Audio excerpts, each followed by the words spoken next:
Good evening, hello friends, welcome है आप सभी का आईएएस पॉइंट के यूट्यूब चैनल में। जैसा कि आप सभी जानते हैं, हमारा जो सेक्शन है यह आपका इंपॉर्टेंट क्वेश्चंस का रहता है, जिसमें हम डेली 10 क्वेश्चंस को डिटेल के साथ देखते हैं। अभी आप जो देख रहे हैं, हमारा टॉपिक चल रहे हैं आपके जो कि यूपी पुलिस और जो लेखपाल है उससे संबंधित जो प्रीवियस पेपर है हम वही सॉल्व कर रहे हैं, जिसमें हमारे जो जितने भी क्वेश्चन हैं, जितने भी टॉपिक बनते हैं, उन सभी से हम मिक्स क्वेश्चंस देखेंगे ताकि आपको पता चले कि आपकी तैयारी किस सब्जेक्ट में कैसे चल रही है। चलिए, हमारे 41 क्वेश्चंस हो चुके थे, अब हम चलते हैं 42वें क्वेश्चन की ओर। क्या क्वेश्चन नंबर देखते हैं क्या है। भारत की संविधान सभा की प्रारूप समिति के अध्यक्ष कौन थे। ऑप्शन है आपके पास के M Munshi, D P Khetan, doctor B are Ambedkar या फिर टी टी कृष्णमाचारी। कौन थे। ऑप्शन नंबर ए, बी, सी या फिर डी। देखो, संविधान की बात है कि संविधान किसने लिखा, संविधान का निर्माण किसने किया, तो इस क्वेश्चन का आपको आंसर तो पता ही होगा, कौन होंगे। ऑप्शन नंबर सी यानी कि बी आर अम्बेडकर। चलिए अब देखते हैं इसके बारे में। 29 अगस्त कब। 29 अगस्त 1947 में, 29 अगस्त 1947 मोसादा समिति बनी। कौन समिति बनी थी इसमें, मोसादा समिति बनी। उसके अध्यक्ष किसे कौन बनाए गए, तो उसके जो अध्यक्ष बनाए गए डॉक्टर बी आर अम्बेडकर। ठीक है, किन्हें बनाया गया। 29 अगस्त 1947 में मोसादा समिति बनी, जिसके अध्यक्ष डॉक्टर बाबा साहेब अम्बेडकर को क्या किया, बनाया गया। इसके साथ साथ अन्य और सदस्य भी थे, उनके नाम पे एक बार आप देख लीजिए। तो अन्य सदस्य कौन थे। अल्लादी कृष्ण स्वामी Iyer, Kanhaiya Lal मणिकाल, Munshi Mohammad मादुल्ला, N Gopal Swami अयंकर, B L mentor और डी पी खेतन।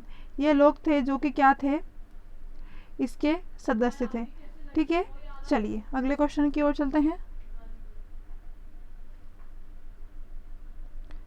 अगला क्वेश्चन है, भारतीय संविधान का निम्नलिखित में से कौन सा अनुच्छेद विधि के समक्ष समानता के अधिकार से संबंधित है। विधि के समक्ष समानता का अधिकार कौन से अंतरछेद के अंतर्गत बताया गया है, ऐसा पूछा है। ऑप्शन है आपके पास अनुच्छेद 13, अनुच्छेद 14, अनुच्छेद 15 या फिर अनुच्छेद 17। क्या होगा इसका सही जवाब। ऑप्शन नंबर ए, बी, सी या फिर डी।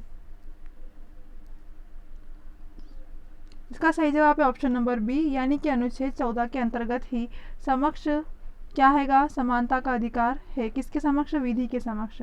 देखते हैं, देखो भारतीय संविधान के भाग 3 में कौन सा भाग है। भाग 3 में मौलिक अधिकारों के तहत अनुच्छेद 14 के अंतर्गत, भाग 3 में क्या है, अनुच्छेद है कौन सा, 14। उसके अंतर्गत क्या बताया, उसके अंतर्गत कहा है कि विधि के समक्ष समानता एवं विधियों के समान संरक्षण का उपबंध किया गया है।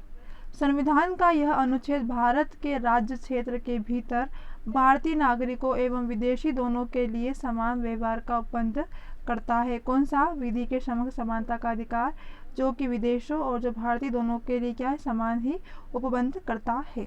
अगले क्वेश्चन की ओर चलते हैं। अगला क्वेश्चन है, भारत में किस प्रकार का लोकतंत्र है। प्रत्यक्ष, राष्ट्रपति का, प्रतिनिधियों का या फिर तानाशाही का। किसका है, आप सभी को पता होगा इसका आंसर सी, प्रतिनिधियों का चुनाव वगैरह होते हैं उसके बाद ही होता है ना। तो ऑप्शन नंबर सी आपका सही, यानी कि भारत में प्रतिनिधियों का लोकतंत्र है। राष्ट्रपति नहीं होगा, तानाशाही नहीं होगा, प्रत्यक्ष भी नहीं होगा। अगला क्वेश्चन देखेंगे हम। भारत के राष्ट्रपति को उनके पद से हटा सकता है। राष्ट्रपति को कौन हटा सकता है। भारत के प्रधानमंत्री हटा सकते हैं क्या, भारत के मुख्य न्यायाधीश, संसद या फिर लोकसभा। कौन हटा सकता है। ऑप्शन नंबर ए, बी, सी या फिर डी।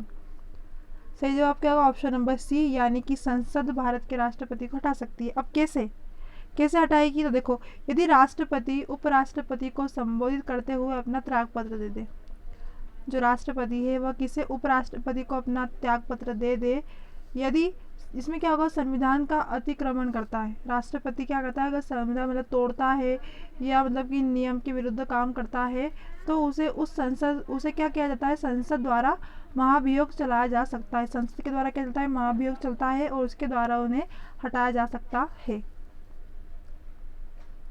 अगला है, लोकसभा की बैठक आयोजित करने के लिए न्यूनतम कितनी संख्या के सदस्य उपलब्ध या फिर उपस्थित होने चाहिए? ऑप्शन है आपके पास कुल सदस्य का 1/4 भाग, कुल सदस्य का 10वां भाग, लोकसभा के 50% संख्या या फिर न्यूनतम 100 सदस्य। देखो इसका आंसर बहुत इजीली है, लोकसभा जो कुल सदस्य का 10वां भाग, जितने भी सदस्य हो उसका 10वां भाग होना ज़रूरी है, यानी कि ऑप्शन नंबर बी आपका सही होगा। अगला देखते हैं। अगला क्वेश्चन है आपका, ब्रह्मांड के अध्ययन को किस नाम से जाना जाता है? ऑप्शन है आपके पास क्रोमोलॉजी, एस्ट्रोलॉजी, सिस्मोलॉजी या फिर लिम्नोलॉजी। क्या होगा इसका सही जवाब? ऑप्शन नंबर ए, बी, सी या फिर डी। देखो अब जो ब्रह्मांड का अध्ययन है उसे क्या कहते हैं, तो मैं आपको बता दूं, उसे कहते हैं कॉस्मोलॉजी। अब कॉस्मोलॉजी क्यों कहते हैं? देखो ब्रह्मांड विद्या, देखो उसे क्या बोलेंगे, ब्रह्मांड विद्या भी बोला जा सकता है, या फिर कहा जाएगा आपको कॉस्मोलॉजी, खगोल विज्ञान की एक शाखा है। क्या है? यह एक विज्ञान की, खगोल विज्ञान की एक शाखा है जिसमें ब्रह्मांड से जुड़ी जो तमाम बातें हैं उनका अध्ययन किया जाता है। किसके अंदर? कॉस्मोलॉजी के अंदर। क्लियर है? अगला क्वेश्चन है, निम्नलिखित में से कौन सी रेखा भारत के लगभग आधे हिस्से में होकर गुजरती है? ऑप्शन है आपके पास मकर, कर्क, भूमध्य रेखा या फिर प्रमुख भूमध्य। कौन सी रेखा होगी जो आधे हिस्से से होकर गुजरती है भारत के? पता ही होगा आपको, कर्क रेखा जो कि हमारे भारत के मध्य होकर बीच में, मतलब कि आधा हिस्सा हुआ ना, उससे होकर गुजरती है। तो ऑप्शन नंबर आपका बी सही होगा। अगला क्वेश्चन है, भारत में कितने राज्य हैं? अब देखो भारत में कितने राज्य हैं, तो मैं आपको ऑप्शन है आपके पास 26, 27, 29 या फिर 28। तो आपको बता दूं कि भारत में कुल 28 राज्य हैं। कितने? ऑप्शन नंबर आपका डी सही होगा। 28 राज्य, केंद्र शासित कितने हैं? 8 है। क्लियर है? अगला क्वेश्चन की ओर चलते हैं हम। भारत के किस राज्य में सर्वाधिक वर्षा होती है? मेघालय, राजस्थान, उत्तराखंड या फिर केरल। क्या होगा इसका सही जवाब? कहाँ पर होती है सबसे अत्यधिक वर्षा? मेघालय में। कहाँ होती है? मेघालय में। ऑप्शन नंबर ए आपका सही होगा। देखो जो मौसिनाम होता है ना, भारत के मेघालय राज्य के पूर्व खासी हिल्स, कौन सा हिल्स है? खासी हिल्स जिला है जिसमें स्थित एक बस्ती है। कौन सी? मौसिराम। ठीक है, यह राज्य जो राजधानी है, कौन सी राजधानी है? शिलोंग राजधानी, उससे लगभग 60.9 किलोमीटर दूर स्थित है। यह भारत का सर्वाधिक जो वर्षा होती है उस वाला क्षेत्र है। ठीक है, जिसमें क्या होता है संभवतः विश्व का भी, अगर बोला जाए तो विश्व का भी सबसे ज़्यादा।